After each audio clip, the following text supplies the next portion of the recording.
I'm going to pass it over to Chip to provide us with some closing comments, and then we'll close out for the day. Vivian, thank you again. Thank you very much. To say my mind is spinning and going at about 100 miles an hour just on the number of things that were touched on today. I just have a couple things that came to mind, and I'm going to end on probably a predictable note. But I like to find, connections that make sense and that move us in directions that we want to move. And I thought the conversation about crime analysis was kind of interesting today. And I thought about the connection between crime analysis capability and organizational reform. And I'm just going to go back to the limited experience I had on the consent decree work in Chicago. And how, as sophisticated as that agency's information systems were, the difficulty they had putting things together analytically that addressed the issues that were noted in the consent decree was a hamper. It was a hamper on progress. And if an agency doesn't have its data systems in order and doesn't have good crime analysis capacity or even good analytic capacity generally, it's hard for them, right, to do the analysis that they need to be introspective and to look at themselves and to find where improvements are needed, whether they do it on their own or whether it's imposed on them. So I just kind of thought about that for a little bit. I was struck by some of the comments that were made again in the prosecution section along the lines that it seems like, at least looking at the research, we don't fully understand the role of the prosecutor, at least not from a research perspective. And that just opened up for me that it's not just prosecutors, but there are a number of roles and actors in the justice systems that maybe we think we know a lot about, but we don't really.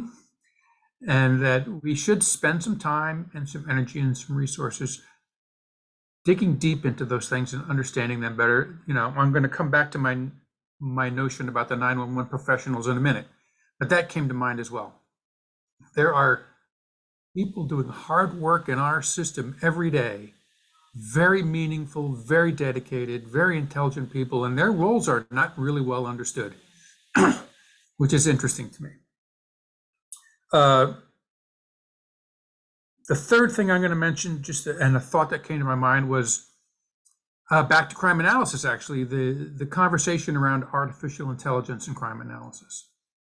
And so the one bit of exposure I had to that this past year was the work that we did in our officer safety program, simply looking at the information available to a dispatcher at the time a call comes in and seeing if we couldn't use machine learning and artificial intelligence techniques to better understand and predict officer safety or officer risk in response to that call that came in.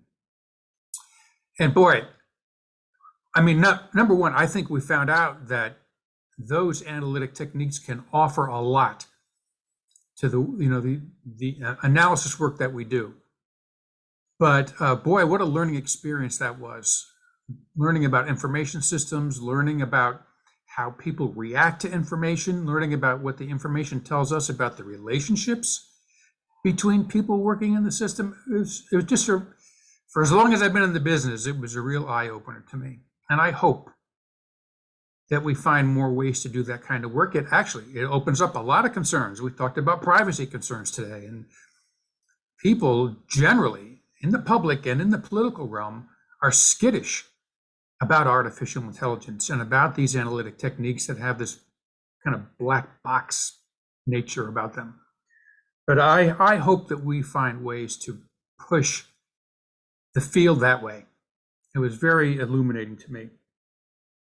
The last thing I'll say, and hand it back to you, Vivian, is just I thoroughly enjoyed the presentations that we had today, the participants that we had, the questions that were asked, and the engagement that we had around the topics that we presented. Very heartwarming to me. It just makes me happy and it energizes me about the work that we're doing. and I hope we continue this tomorrow. It's a very, very interesting day. Thanks. Thanks, Chip. I will echo that. And I know several of you that are with us today play an important role with that. And so we greatly appreciate your attendance and engagement. As a reminder, tomorrow is our second and last day of the symposium. We'll be beginning at 12 p.m. Eastern, 9 a.m. Pacific.